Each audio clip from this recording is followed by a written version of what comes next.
فلسطین کودتایی به صاحب سیاسی مسلمان بمب باران شدند، اما من خاموشه. من از همه شما فریاد میکنم، با تمام آوازم ندا میکنم، گوید مرگ به دشمنان اسلام، خوبیای ملعون، مرگ به یاران جمعچی هاشا، مرگ به کسانی که از سیاستی این دشمنای بشریت طرفداری میکنن. رسول اکرم صلی الله علیه و سلم فرمودند بدا الاسلام غریبا و سیعود کما بدا فطوبى للغرباء. امروز ما غریبیم، امروز ما امت اسلام پشتبان نداریم غیر خدا.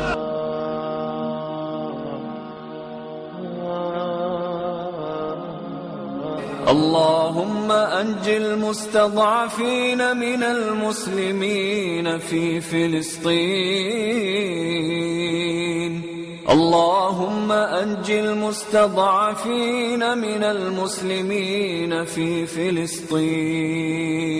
اللهم أنت عضيدهم وأنت نصيرهم وبك يقاتلون. اللهم اكفهم شر إسرائيل الظالمة. اللهم منزل الكتاب مجري السحاب هازم الأحزاب.